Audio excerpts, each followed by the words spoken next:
കനിഞ്ഞു കിട്ടിയൊരു പേരും കൂടിയായിരുന്നു ഭാഗ്യദേവത. ഒരു സീൻ അഭിനയിക്കുക 9 സീൻ അഭിനയിക്കുക എന്നുള്ളതല്ല വിഷയം. ഒരു സീൻ നമ്മൾ എങ്ങനെ ചെയ്തു അതാണ് നമ്മൾ വിലയിരുത്തേണ്ടത്. അതിന് ഉദ്ദേശം ഒരു 200-240 സിനിമയ്ക്ക് അടുത്ത് ചെയ്യാൻ സാധിച്ചു. ഇതൊക്കെ എടുത്തിട്ട് ചെമ്പറ കനകമ്മ കഞ്ഞിയാകുമ്പോൾ വിളിച്ചാൽ മതിയെന്ന് പറഞ്ഞിട്ട് കട്ടിലേക്ക് ഒരൊറ്റ കിടപ്പുണ്ട്. അങ്ങനെ ഒരു സംഭവം. അപ്പോൾ എവിടെ ചെന്നാലും ഇത്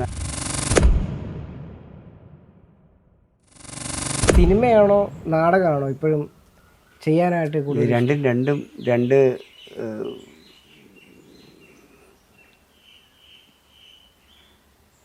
രണ്ട് കലയെന്ന് വേണം പറയാൻ. നാടകം അതൊരു കലയാണ്. അത് സ്റ്റേജിൽ നിന്ന് നേരിട്ട് സംവദിക്കുന്ന സംഭവം. പ്രേക്ഷകനും കഥാപാത്രവുമായിട്ട് നടനും അല്ലെങ്കിൽ നടിയുമായിട്ട് നിന്ന്.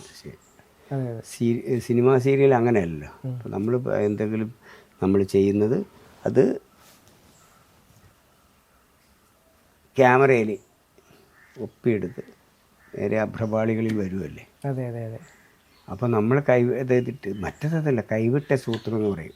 നമ്മുടെ നാട്ടിൻപുറത്ത് പറഞ്ഞാൽ അല്ലേ, കല്ല് വെച്ചെറിഞ്ഞാൽ കൈവിട്ടില്ലേ, പിന്നെ എവിടെ പോയി കൊള്ളുമെന്ന് പറയാൻ പറ്റില്ല, തിരിച്ചെടുക്കാനും പറ്റില്ല. അതാണ് നാടകത്തിലെ ഡയലോഗ്. അപ്പോൾ നാടകം കാണാപ്പാടെ ഞങ്ങൾ 10-15 ദിവസം കാണാപ്പാടെ നിന്ന് പഠിച്ചിട്ടാണ് ഇത് സ്റ്റേജിൽ പോയി അവതരിപ്പിക്കുന്നത്. പിന്നെ അവിടെ നിന്ന് പാളിച്ചകൾ പറ്റിയത് തന്നെ, വിട്ടുപോയാൽ പോയി. പിന്നെ എവിടെന്നെങ്കിലുമൊക്കെ ഒപ്പിച്ചേണ്ടി പറയില്ല, കൂടെ നിൽക്കുന്നവരെന്തെങ്കിലുമൊക്കെ ഹെൽപ്പ് ചെയ്ത് അങ്ങനെയൊക്കെ എന്തെങ്കിലുമൊക്കെ പറഞ്ഞ് രക്ഷപ്പെട്ട് വേണം കൊണ്ടുവരാൻ. അല്ലാതെ മറന്നുപോയി എന്ന് പറഞ്ഞ് നിൽക്കാൻ പറ്റില്ലല്ലോ. അമച്വർ നാടകമല്ലല്ലോ. ആൾക്കാർ ആയിരങ്ങളും ലക്ഷങ്ങളും ഒക്കെ ഇരിക്കുന്ന വേദിയിലൊക്കെ ആയിരിക്കും നമ്മൾ നാടകം കളിക്കാൻ പോകുന്നത്. പ്രത്യേകിച്ച് ആറ്റുകാൽ ക്ഷേത്രത്തിലൊക്കെ എന്ന് പറയാൻ വേണ്ടല്ലോ. ഞാൻ കണ്ടിരിക്കുന്ന ഓഡിയൻസ് ഇത്രയും കൂടുതൽ കണ്ടിരിക്കുന്നത് ആറ്റുകാൽ ദേവീക്ഷേത്രത്തിലാണ്. ഇപ്പോഴല്ല, അവിടെ വർഷം 2000-ലൊക്കെ മുൻപ് എന്തൊരു ജനമാണ്. മണ്ണ് കിളിയിട്ട് താഴെ പോകില്ല എന്നുള്ള രീതിയിലാണ് ക്രൗഡ് അവിടുത്തെ. അത് അതിനുള്ള ഗ്രൗണ്ടും ഉണ്ടായിരുന്നു അവിടെ, ആ രീതിയിലുള്ള. പിന്നെ അതുപോലെ തന്നെ സിനിമയിൽ നഷ്ടപ്പെട്ടു പോയ ഏതെങ്കിലും കഥാപാത്രങ്ങളുണ്ടോ? ചെയ്യാൻ വേണ്ടി ഓഫർ വന്നിട്ട് ചെയ്യാൻ പറ്റാതെ പോയ അങ്ങനെ കുറേ സിനിമയൊക്കെ ഉണ്ട്. അത് നമ്മൾ എടുത്ത് പറയാതിരിക്കാന്നല്ല.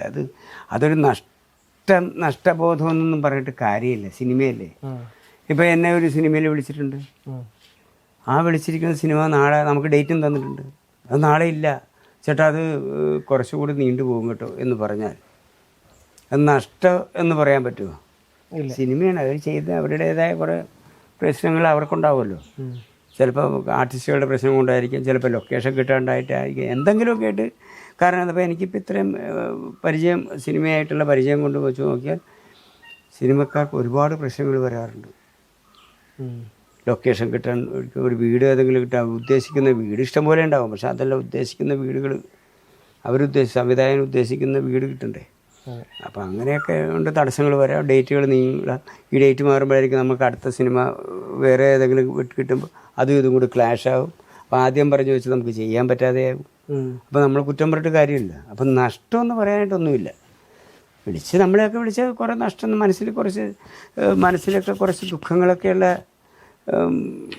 സിനിമയെ വിളിച്ചു കഥയൊക്കെ പറഞ്ഞ് നമ്മളെയൊക്കെ, പിന്നെ പടം വന്നിട്ടില്ല, നമ്മൾ കഥ പറഞ്ഞ് നമ്മളോട് കഥാപാത്രത്തെ പറഞ്ഞ് എല്ലാം പറഞ്ഞ് നമ്മൾ സന്തോഷിച്ചൊക്കെ ഇരിക്കുന്നു. പിന്നെ ഒരു സുപ്രഭാതം നമ്മൾ കാണുമ്പോൾ വേറൊരാളെ അഭിനയിക്കുന്നത്, എന്നോട് പറഞ്ഞ കഥ പറഞ്ഞ് വിളിപ്പിച്ച് കഥ പറഞ്ഞ ഇതൊക്കെ. അതിനിപ്പോൾ ആരെയൊന്നും ആളെ പറഞ്ഞിട്ട് കാര്യമില്ല. ആദ്യകാലത്തൊക്കെ ഞാനത് പറയുമായിരുന്നു, പറയേണ്ട കാര്യമില്ല, എന്തിനാ വെറുതെ. അപ്പോൾ അവർക്ക് തോന്നിക്കാണും ഞാനല്ല, അതിന് എക്സ്പീരിയൻസ് ഉള്ള ആർട്ടിസ്റ്റുകൾ തന്നെ ഉണ്ട്. ഇപ്പം എന്നെ വിളിച്ച് ആ വേഷത്തിനൊക്കെ തന്നെ എക്സ്പീരിയൻസ് ഉള്ള. ഇപ്പം ഞാൻ പറയാം, ഒരു പടത്തിൽ കുട്ടേട്ടൻ അഭിനയിച്ചിട്ടുണ്ട്. കുട്ടേട്ടൻ മീൻസ് വിജയരാഘവൻ. അതെ, പുള്ളി ഫീൽഡിലുള്ള ആളല്ലേ ഒത്തിരി. അപ്പോൾ ഒരു പക്ഷേ നമ്മളത് പുതിയ ആളായിട്ടായിരിക്കും. അങ്ങനെയൊക്കെ സത്യനന്ദിക്കാരനോട് ചോദിച്ചിട്ടാണ് ഈ ആളെങ്ങനെയാണെന്ന് ധൈര്യമായിട്ട് എടുക്കാം, 100% ധൈര്യത്തിൽ നിങ്ങൾക്ക് പുള്ളിയെ വെച്ച് അഭിനയിപ്പിക്കാം എന്ന് എന്നെക്കുറിച്ച് ചോദിച്ചപ്പോൾ പറഞ്ഞു കൊടുത്തിട്ടുണ്ട്. ആ ഒരു ധൈര്യത്തിലാണ് എന്നെ വിളിച്ച് കഥയൊക്കെ പറഞ്ഞല്ല. പക്ഷെ ഫലത്തിൽ ഞാനല്ലായിരുന്നു. അപ്പോൾ അത് സിനിമ ഇൻഡസ്ട്രിക്ക് ചിലപ്പോൾ നമ്മളെ പുതിയ ആളെ അല്ലായിരിക്കും വേണ്ടത്. അങ്ങനെ സിനിമയിലുള്ള ഏറ്റവും അടുത്ത സുഹൃത്തുക്കളാണ്. സിനിമയിൽ പ്രത്യേകിച്ച് അടുത്ത സുഹൃത്തുക്കളെന്ന് പറയാനായിട്ട് ആരുമില്ല. ഒരു പടം കഴിഞ്ഞു, നമ്മളിപ്പോൾ ആരെങ്കിലുമൊക്കെ ആയിട്ട് പോയി ചെല്ലുന്ന പടത്തിൽ ആരാ ഉള്ളത്, അവരുമായിട്ടുള്ള സൗഹൃദം ഉണ്ടാവും. അത് കഴിഞ്ഞ് നമ്മൾ പോയത് അടുത്ത പടത്തിലേക്ക് പോയി. അപ്പോൾ പ്രത്യേകിച്ച് സ്ഥായിയായിട്ട് ആരുമില്ല ഉണ്ടെന്ന് പറയാൻ പറ്റില്ല. എല്ലാവരും സുഹൃത്തുക്കൾ തന്നെ. അമ്മൂമ്മക്കിളിയെന്നും പറഞ്ഞ നാടകം കൊണ്ടുവരും, അങ്കമാലി പൂജയുടെ ഒരു നാടകം. അതാണ് എനിക്ക് 98 ഈ KCBCയുടെ സ്റ്റേറ്റ് അവാർഡാണ് എനിക്ക് കിട്ടിയത് ശരിക്കും, സഹനടൻ്റെ. അപ്പം ഞാനതിൽ ത്രൂ ഔട്ട് കോമഡിയാണ് ആ പടത്തിൽ ആ നാടകത്തിൽ ചെയ്യുന്നത് എന്ന സെൻറ്റിമെൻസും ഉണ്ട്.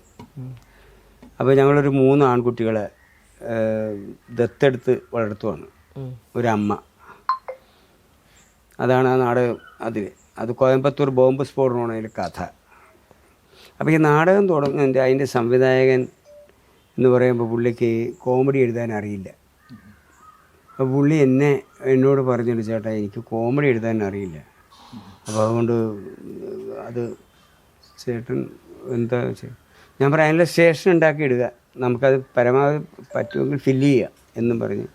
അതൊക്കെ നമുക്ക് ഫില്ല് ചെയ്യാന്ന് പറഞ്ഞാൽ നമ്മുടെ ഒരു ധൈര്യത്തിന് അങ്ങനെ പറഞ്ഞെന്നുള്ളൂ. എല്ലാം ഫില്ല് ചെയ്യണമെന്നില്ല, നമുക്കിട്ട് അങ്ങനെ വരണമെന്നില്ല. പിന്നെ ഈശ്വരാധീനം അത്രേ ഉള്ളൂ. ആ സമയത്ത് നമുക്ക് വന്ന് ഓരോ സിറ്റുവേഷൻ കിട്ടും, അതങ്ങനെ നുറുങ്ങുകൾ പറയും, അത് പറഞ്ഞു വരുമ്പോൾ അത് ഹിറ്റായി അങ്ങനെ പോകുന്നു. അങ്ങനെ വന്നിട്ടുണ്ട് ആ നാടകം അങ്ങനെ. അപ്പോൾ അത് സ്ക്രിപ്റ്റ് റൈറ്റ് എഴുതി വെച്ച നാടകത്തിലുള്ള ഇതല്ല എന്ന് വേണം പറയാൻ. അതാണ് ഞാനിപ്പോൾ ഇതിൻ്റെ മുഖവുരയായിട്ട് പറയാൻ കാരണം. അതൊരു 280 നാടകം കഴിഞ്ഞിട്ട് നാടകം തുടങ്ങുമ്പോൾ കട്ടൻ പൊങ്ങിക്കഴിയുമ്പോൾ ഞങ്ങളൊരു പുതപ്പിനടിയിൽ 3 പേര് കിടക്കുന്നതാണ്. അപ്പോൾ അമ്മ വന്നിച്ച് അടിക്കുന്നതായിട്ടാണ്. അപ്പോൾ ഞങ്ങളെല്ലാം ഓടിപ്പിടിച്ച് ഈ പുതപ്പ് മാറ്റി പിടിച്ച് ഒരു അണ്ടർവെയറിലാണ് നിൽക്കുന്നില്ലായിരുന്നു നിന്ന്. ഇത് കഴിഞ്ഞിട്ട് അവിടെ നിന്നാണ് നാടകം തുടങ്ങുന്നത്. അപ്പോൾ ആ സമയത്തൊക്കെയുള്ള ഡയലോഗൊക്കെ ഞാൻ ആയിട്ട് ഉണ്ടാക്കിയ ഡയലോഗാണ്, അന്ന് എഴുതി വെച്ചതല്ല. അപ്പോൾ ഈ നാടകം തുടങ്ങി. ഇത് കഴിഞ്ഞപ്പോൾ ഇത്രയും നാടകം കളിച്ചാണെന്ന് ഓർക്കണം. അപ്പോൾ എഴുതി വെച്ചത് പഠിച്ചതായിരുന്നു ചിലപ്പോൾ ഒരുപക്ഷെ നമ്മൾ ഓർത്തേനെ. ഇതെങ്ങനെ കളിച്ച് ചെല്ലുന്നു, നാടകം തുടങ്ങി. എനിക്ക് ഡയലോഗൊന്നും അറിയാം. എനിക്ക് കണ്ണിൽ കൂടിയൊക്കെ ഇരുട്ട് പോയ പോലെ എന്താണെന്നുള്ള അറിയാൻ പാടില്ല. കുറച്ച് സമയം നിന്നിട്ട് വേഷം ചെയ്യുന്നവർ കൂടെയുള്ളവരുണ്ടല്ലോ, അവർ ഒന്നിച്ചും തെറ്റിയിട്ട് എന്നൊക്കെ ചോദിച്ചു വരുന്നുണ്ട്. അപ്പോൾ ഒരാളുടെ പേര് 2 പേര് ക്രിസ്ത്യൻ നെയിമാണ്. ഒന്ന് അബ്ദുള്ള എന്ന് പറയും, എൻ്റെ ക്യാരക്ടർ ഒരു മുസ്ലിം ക്യാരക്ടറാണ്. ഞങ്ങൾ 3 പേരും അനാഥരാണ്. അപ്പോൾ ഈ ഡയലോഗ് അറിയാനും പാടില്ല, എന്താ പറയണമെന്ന് അറിയില്ലാത്തതുകൊണ്ട് അങ്ങനെ നിന്ന് കഴിഞ്ഞപ്പോൾ ഞാൻ പതുക്കെ കുഴഞ്ഞ് വീണു കട്ടനിട്ട്. അപ്പം നാടകക്കാരെ പെട്ടെന്ന് ഡയലോഗ് മുടക്കുക എന്തെങ്കിലും സംഭവിച്ചാൽ ഓഡിയൻസിൽ നിന്ന് വരുന്ന കമൻ്റ്, അവൻ വെള്ളോടാ, അവൻ അടിച്ച് പൂക്കുറ്റിയായിട്ട് ഇതേ കിടന്നുപോയി, ഇതായത്. ഇങ്ങനെയാണ് ആദ്യത്തെ കാര്യങ്ങൾ വരുന്നത്. അത് കണ്ടുപിടുത്തം അങ്ങനെയാണ് വരുന്നത്. അതിൻ്റെ വസ്തുത എന്താണെന്നുള്ള അറിയില്ലല്ലോ. അപ്പോൾ എന്നെ സംഘാടകർ കൂടിയൊക്കെ വന്ന് എനിക്കറിയില്ല എന്താണ് സംഭവിച്ചത്. എന്നെ അവിടെ അടുത്ത കണ്ടൊരു ക്ലിനിക്ക് ഉണ്ടായിരുന്നു, അവിടെ കൊണ്ടുപോയി നോക്കി. ഇത് കഴിഞ്ഞപ്പോൾ പ്രഷർ എന്ന് പറയുന്ന സംഭവം എനിക്കില്ല. ഈ ലോ പ്രഷറാണ് ശരിക്കും. അതെനിക്കിട്ട് അറിയാൻ. എന്നാൽ ഞാൻ ഉപ്പ് ഇതൊക്കെ കൊണ്ടു നടക്കേണ്ട, എനിക്ക് പ്രഷർ കുറവുള്ളത് കൊണ്ട് എനിക്കറിയാം. അതുകൊണ്ട് ഞാൻ ഉപ്പ് എൻ്റെ ബാഗിൽ വെച്ചേക്കും. സോഡ എന്തെങ്കിലും വരുമ്പോൾ ഉപ്പയും സോഡയും കൂടിയാണ് കുടിക്കാറുള്ളത്. പക്ഷേ ശരിക്കും പറയാം, ഞാൻ അന്ന് സ്പോട്ടിലാണ് ചെല്ലുന്നത്. എനിക്ക് ഇതൊന്നും കുടിക്കാനും പറ്റിയില്ല. അതിൻ്റെ ഒരു ഇതായിരിക്കാം ഒരു പക്ഷേ. പ്രഷർ ഒട്ടുമില്ല. അവിടെ ചെന്നപ്പോൾ ഇങ്ങനെ പറയാം, അപ്പോൾ നാടകം കളിക്കാൻ പറ്റുമോ ഇതാന്നൊക്കെ സംഘാടകർ ചോദിച്ചു കഴിഞ്ഞപ്പം അവിടെ ഡോക്ടർ പറഞ്ഞു കുറച്ച് സമയം വെയിറ്റ് ചെയ്ത് നോക്കാമെന്ന് പറഞ്ഞു. അങ്ങനെ പോയി അനൗൺസ് ചെയ്ത് കുറച്ച് കഴിഞ്ഞ് ജീവൻ വെച്ചെനിക്ക്. ഈ ഉപ്പൊക്കെ ചെന്ന് കഴിഞ്ഞപ്പോൾ തന്നെ മുഖത്തൊക്കെ വെള്ളമൊക്കെ ഒഴിച്ചത് കഴിഞ്ഞിട്ട് എന്താ വെച്ചാൽ അപ്പോൾ ട്രിപ്പ് വേണ്ടൊക്കെ ഇട്ട് തുടങ്ങിയിരുന്നു. ട്രിപ്പ് ഇട്ട സമയമെടുത്ത് ഒരുപാട് സമയം. അപ്പോൾ ഞാൻ പിന്നെ കണ്ണൊക്കെ തുറന്ന് ചോദിച്ചപ്പോൾ എങ്ങനെയുണ്ട് ഇതാ? കുഴപ്പമില്ല. എന്താ പറ്റി? തളർന്ന് വീണതാന്ന്. ഇപ്പം എങ്ങനെയുണ്ട് ക്ഷീണം? ഇപ്പോൾ കുഴപ്പമൊന്നുമില്ല എന്ന് പറഞ്ഞ് ഞാൻ ഉഷാറായി. എന്നിട്ട് ട്രിപ്പ് നിർത്താം, നമുക്ക് നാടകം തുടങ്ങിയേക്കാന്ന് പറഞ്ഞാൽ അങ്ങനെ പോയി നാടകം കളിച്ചിട്ടുണ്ട്. പിന്നെ ഒരു നാടകം കളിക്കുന്ന സമയത്ത് എൻ്റെ ഈ വീടിൻ്റെ ഇവിടുന്ന് നാടകം കളിക്കാൻ ഇവിടുന്ന് അങ്ങോട്ട് പോകുമ്പോൾ ഒരു ഇടത്തോടുണ്ട്. അപ്പോൾ ഉല്ലലെന്ന് പറഞ്ഞ സ്ഥലത്തൊരു നാടകം ഉണ്ടായിരുന്നു. ഞങ്ങൾ ഇവിടുന്ന് 2 വീലറിനാണ് പോയത്, ഞാനും എൻ്റെ ഒരു സുഹൃത്തും കൂടി. അവിടെയല്ലേ, അപ്പോൾ ഇത് തൃശ്ശൂർ മനീഷ എന്ന് പറയുന്ന നാടക സമിതിയാണ്. അവിടെ നിന്ന് നിങ്ങൾ പോരെന്ന് പറയും. നാടകം കഴിഞ്ഞിട്ടാണ് ഞാൻ പെട്ടെന്ന് ഇങ്ങോട്ട് പോകുന്നു. വീട്ടിൽ വന്നിച്ച് പെട്ടിയൊക്കെ എടുത്തിട്ട് വേണ്ട ഒരു വെളുപ്പിനൊരു 4:30-5 മണിയായിട്ടുണ്ട്. ഇവിടുന്ന് ഞാൻ പ്രതീക്ഷിക്കാതെ ഇപ്പോൾ സ്കൂട്ടർ ഓടിച്ച് ഇവിടെ വണ്ടി കൊണ്ട് വെച്ചിട്ട് നടന്ന് ഇവിടുന്ന് അങ്ങോട്ട് പോയി. നാടക വണ്ടി അവിടെ വരും വഴിയിൽ. അപ്പോൾ നമ്മൾ കണ്ടില്ല ആ സ്ഥലം. അവിടെ നിന്ന് അങ്ങോട്ട് കയറി ചെന്ന് കാലിങ്ങോട്ട് വെക്കാനും ഏറ്റവും ഇറക്കം ഉണ്ടല്ലോ, വേലിയിറക്കം. പക്ഷെ നമുക്ക് പ്രതീക്ഷിച്ചില്ല ഇത്രയും വെള്ളമുണ്ട്. അപ്പോൾ ഷൂവും പാൻറ്റൊക്കെ ഇട്ടിരിക്കുന്നത്. പെട്ടെന്ന് ഇങ്ങനെ കാല് വെച്ച കാല് വെള്ളം കൂടിയെന്ന് കണ്ട് കുറച്ചുകൂടി അങ്ങോട്ട് മാറ്റി, കുറച്ചുകൂടി ഉള്ള സമയം കൊണ്ട് ടെക്കെന്ന് പറഞ്ഞാൽ അകത്തി വെച്ച് ഇച്ചിരി കാല് മടങ്ങിപ്പോയി. കാല് മടങ്ങി ഞാൻ അപ്പുറത്ത് ചെന്ന് ചാടി അപ്പുറത്ത് പിടിച്ച് ഈ ഒരു പുല്ല്, വലിയൊരു കട്ടിയുള്ള പുല്ലുണ്ടായിരുന്നു. ആ പുല്ലിൽ പിടിച്ച് ഞാൻ അവിടെ തൂങ്ങിയിട്ട് എനിക്കിട്ട് കാലോട്ട് അനക്കാനും പറ്റില്ല, ഒന്നും പറ്റില്ല, എടുക്കാൻ പറ്റില്ല. ഞാനവിടെ നിരക്കി വെളുപ്പിന് ചായ കുടിക്കാനായിട്ട് പോയ ഒരു കക്ഷി അതിൽ കൂടി വന്നു. പുള്ളി കണ്ടിട്ട് ആരാന്ന് ചോദിച്ചപ്പോൾ ഞാനിപ്പോൾ എനിക്ക് പറയണമെന്നുണ്ട്, പക്ഷെ വേദന കൊണ്ട് പറയാനും പറ്റില്ല. ആളെ കണ്ട് പുള്ളി മനസ്സിലാക്കി എന്നെ പിടിച്ച് കയറ്റി. എന്നിട്ട് എനിക്ക് നടക്കാൻ പറ്റില്ല, കാല് ഏണ്ട് മടങ്ങി വല്ലാണ്ടായിപ്പോയി. അങ്ങനെ ഇവിടെ എന്നാൽ ആശുപത്രി. ഞാൻ പറയാം ഒന്നും വേണ്ട, ഇച്ചിരി പതുക്കെ കാലം തിരുമ്മിയാതെന്ന് പറയും. അങ്ങനെ കാല് തിരുമ്മി കുറച്ച് വെള്ളവും പുള്ളി അടുത്ത ഒരു കടയുണ്ടായിരുന്നു, അവിടെ നിന്ന് പോയി വെള്ളമൊക്കെ കൊണ്ടൊന്ന് കുടിപ്പിച്ച് ആ കടയെ കൊണ്ട് ഇരുത്തി. അത് മൊബൈലൊന്നും ഇല്ലല്ലോ ഇനിയിപ്പോൾ വിളിച്ച് പറയാനായിട്ട്. അങ്ങനെ പറഞ്ഞിട്ട് അവിടെ നിന്ന് ഉദ്ദേശം സ്ഥലം പറഞ്ഞിട്ടുണ്ടായിരുന്നു. അവിടെ നിന്ന് അങ്ങനെ പിടിച്ച് നാടകം കളിക്കാനായിട്ട് അന്ന് തൃശ്ശൂരായിരുന്നു ഞങ്ങൾക്ക് നാടകം. കയറിയപ്പോൾ തൊട്ട് കാലിന് ഇല്ലാത്തൊരു ഇച്ചിരി നീരൊക്കെ ആയി. അപ്പോൾ ചെറിയൊരു ഡാൻസ് പരിപാടിയൊക്കെ ഉണ്ട് നാടകത്തിന്. എന്ത് ചെയ്യുമെന്നുള്ളത് കാല് കുത്തിയിട്ട് പറ്റണമില്ല അങ്ങനെ. പക്ഷെ നാടകം കളിക്കാതിരിക്കാനും പറ്റുമോ? അങ്ങനെ നാടകം കളിച്ചു. പക്ഷെ അത് സ്റ്റേജിലേക്ക് കയറുമ്പോൾ നമ്മൾ കാലയിൽ തുണി അങ്ങോട്ട് വലിച്ച് കെട്ടും, ഈ കണങ്കാല് വലിച്ച് കെട്ടിയിട്ട് ആണ് നടന്ന് ശരിക്കും ഒരുവിധം അഡ്ജസ്റ്റ് ചെയ്ത് ചെല്ലണം. അപ്പോൾ ചെറിയൊരു നൃത്തത്തിൻ്റെ ചുവടൊക്കെ ചെയ്യണം. അങ്ങനെ അതും ചെയ്ത് വലുതാണ് അത്, നമ്മൾ ചെറുതായിട്ടൊക്കെ അഡ്ജസ്റ്റ് ചെയ്ത് കളിച്ചിപ്പുറത്ത് വന്നിരുന്ന വെച്ചു അത് അഴിച്ചിട്ട് മാറിയിരുന്ന് കരയും. അടുത്ത സീനാകുമ്പോൾ നമ്മൾ വീണ്ടും അത് വലിച്ചു കെട്ടിയിട്ട് പോകും. ഇത് ഓഡിയൻസിനോട് പറയാൻ പറ്റും എൻ്റെ കാല് ഇതായിട്ടിരിക്കണതാണ്. എത്ര ആളുണ്ടായിരുന്നു ആ കാലിൻ്റെ പ്രശ്നം? അത് ഒരാഴ്ച കൊണ്ട് അത് സംഭവം ശരിയാക്കി. പക്ഷെ നമുക്കൊരു റെസ്റ്റ് കിട്ടുന്നുണ്ടായിരുന്നു ഇതൊന്ന് ട്രീറ്റ് ചെയ്യാനായിട്ടേ. നാടകം കഴിഞ്ഞ് രാത്രിയല്ലേ, നാടകമൊക്കെ കഴിഞ്ഞിട്ട് വരുന്നു. പകലാണല്ലോ ഞങ്ങളുടെ ഉറക്കം മുഴുവൻ. ഇങ്ങനെ യാത്ര മുഴുവൻ നാടക വണ്ടിയിലല്ലേ. പിന്നെ കുറച്ച് സമയമുള്ള ദൂരെയൊക്കെയാണ് ഹോട്ടൽ റൂം എടുത്ത് അവിടെ താമസിക്കും. അങ്ങനെയൊക്കെ അതൊരു സുഖമുള്ള കാലമായിരുന്നു. ഏത് സമിതിയിലായിരുന്നു ഏറ്റവും കൂടുതൽ നാടകം? സംഗമത്തിലല്ലേ ഏറ്റവും കൂടുതൽ ഞാൻ കളിച്ചു. നാടകത്തിന് എണ്ണം കൂടുതലും സംഗമത്തിലാണ് കളിച്ചത്. 444 നാടകം കളിച്ചു എന്ന് പറഞ്ഞാൽ ഒരു വർഷമെന്ന് വേണം പറയാം. ഒരു വർഷം എന്ന് പറഞ്ഞാൽ 12 മാസം നാടകമില്ല. സംഗമത്തിലേക്ക് ഒരുപാട് വേദികളുണ്ടായിരുന്നു. എന്നുവെച്ചാൽ ഒരു ദിവസം 4 നാടകം കളിച്ചെന്ന് പറയുമ്പോൾ കേട്ട് എനിക്കത് 4 നാടകം ഒരു ദിവസം, ഇത് എങ്ങനെ കളിക്കും? ശരിക്കും നാടകം കളിച്ചിട്ടുള്ളവർക്ക് അതിന് തർക്കം ഉണ്ടാകില്ല. എന്താ പറയുക, നമ്മൾ പകല് മോർണിംഗ് ഷോ തുടങ്ങും. സ്കൂളും കോളേജിലൊക്കെ ഉച്ചക്കൊക്കെ ആയിരിക്കും പരിപാടി. പിന്നെ ഫൈനാൻസ് പരിപാടി 6:30 തുടങ്ങും. ഫൈനാൻസ് കളി ആ സമയത്ത് ഫൈനാൻസ് സൊസൈറ്റി ഉണ്ടല്ലോ, അപ്പോൾ അവിടെ ഉണ്ടാവും. പിന്നെ 9:30 അല്ലെങ്കിൽ 10:30, 10 ഇങ്ങനെ വയ്ക്കും. പിന്നെ ചെല്ലുന്നതാണ് സമയം. ഇതെല്ലാം കഴിഞ്ഞിരുന്നാണ് സമയം. അപ്പോൾ ഒരു ദിവസം 4 കളിക്കുക. ശിവരാത്രി എന്ന് പറഞ്ഞ ദിവസം ഉണ്ടെങ്കിൽ അതും 4 നാടകം കളിക്കും. നേരം വെളുത്ത് ഇതൊക്കെ ആയിരിക്കും.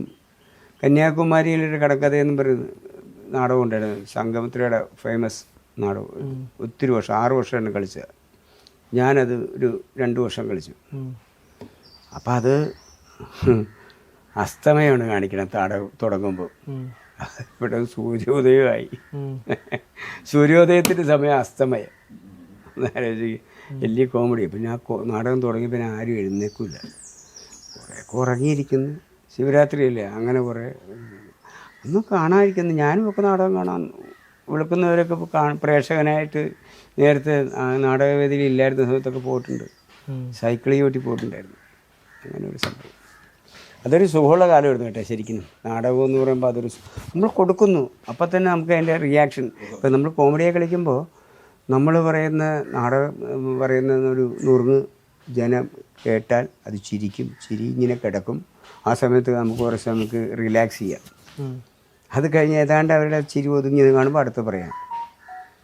അത് ആ ഒരു ടൈമിങ്ങിൽ കാര്യങ്ങൾ കേൾക്കും. അങ്ങനെ എന്തോരം അതൊക്കെ ഒരു സുഖമാണ് അതൊക്കെ കിട്ടുമ്പോൾ. എങ്ങനെയുള്ള കഥാപാത്രങ്ങളായിരുന്നു കൂടുതലും നാടകത്തിൽ ചെയ്തുകൊണ്ടിരുന്നത്? ശരിക്കും ഹ്യൂമറായിരുന്നു ചെയ്തിരുന്നത്. ഒരു 2 വർഷം മാത്രം, 2 നാടകത്തിൽ കുറച്ച് സീരിയസ് വേഷങ്ങൾ ചെയ്തിട്ടുണ്ട്. പിന്നെ ഒരു കാരണവരുടെ വേഷം അങ്ങനെ ചെയ്തിട്ടുണ്ട്. അങ്ങനെ തൃപ്പൂണിത്തുറ കലാശാലയിലുണ്ടായിരുന്നപ്പോൾ ഞാൻ ഒരു 90 വയസ്സുകാരൻ്റെ വേഷം അന്ന് ചെയ്തിട്ടുണ്ട്. അപ്പോൾ 2022 വർഷം എന്ന് പറയുമ്പോൾ 2000 നിർത്തുന്നതിന് ആ 20 വർഷം മുമ്പ് കൂട്ടിയാൽ മതി. അപ്പോൾ ചെറിയ പ്രായമുള്ളൂ എനിക്ക്.